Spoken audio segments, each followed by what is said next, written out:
everyone, let's learn about theft today. Theft means चोरी. चोरी कहाँ दिया हुआ है? सेक्शन 303 ऑफ बीएनएस में. कौन कौन से आवश्यक तत्व है, एसेंशियल इंग्रेडिएंट्स क्या है चोरी के? First of all movable property केवल जंगम संपत्ति पे ही लागू होता है. सेकेंड इज डिसऑनेस्ट इंटेंशन, बेईमानी पूर्वक आशय होना चाहिए. तीसरा विदाउट कंसेंट, बिना सहमति के. किसके बिना सहमति के? पोजेशन होल्डर के, मतलब जिसके कब्जे में प्रॉपर्टी है. जैसे सामने वाला हटाता है, मूव करता है, तो हम लोग बोलते हैं चोरी हो गया.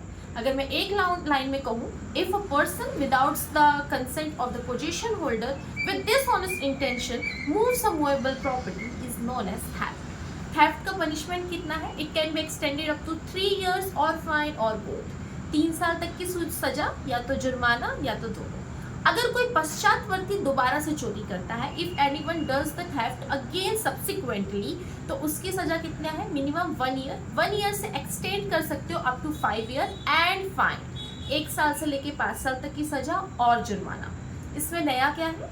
इसमें जो अच्छी चीज़ें हैं वो ये है कि अगर कोई प्रथम अपराधी है, अगर कोई फर्स्ट ऑफेंडर है, और अगर उसने केवल चोरी किया है 5,000 से कम के मूल्य का, अगर if someone is a first offender and does theft of value of the property is less than 5,000 only, अगर केवल 5,000 से कम है वैल्यू प्रॉपर्टी की, और वह पर्सन अगर उस प्रॉपर्टी का मूल्य, मतलब उस प्रॉपर्टी की वैल्यू या उस प्रॉपर्टी को ही अगर वो रिटर्न कर देता है, तो ऐसे में आप केवल उसको कम्युनिटी सर्विस, दैट मीन्स सामुदायिक सेवा की ही सजा दोगे.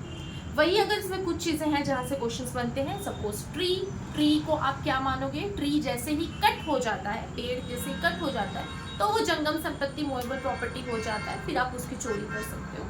कोई चीज़ अगर बंद है, सपोज भेड़ है, वो एक जगह एक संकल लगी हुई है, उसको अगर आप खोलते हो, भेड़ वहाँ से निकलते हैं, तो वो भी जैसे ही आप उस ऑब्स्टिकल को हटाते हो, तो वो भी चोरी के अंतर्गत आता है. कोई एनिमल है, एनिमल के पीछे कोई चीज़ें हैं, कोई सामान है, वो अगर रखा हुआ है, सपोज एक बैलगाड़ी है, पीछे पूरा सोना है, आप बैलगाड़ी को जैसे एक नई दिशा की ओर, एक नई डायरेक्शन की ओर लेके जाते हो, वो भी चोरी है, वो भी थेफ्ट है. किसी का कुत्ता है, अगर आप उसे रोटी वगैरह कुछ दिखाकर अपने पीछे लेकर आते हो, जैसे ही वो आपके पीछे आना चालू करता है, ये भी चोरी है. So this are the most essential points जहाँ से क्वेश्चंस बनते हैं. So this is the explanation of चोरी, थेफ्ट. आगे मैं कम्युनिटी सर्विस को भी एक्सप्लेन करूँगी. Thank you.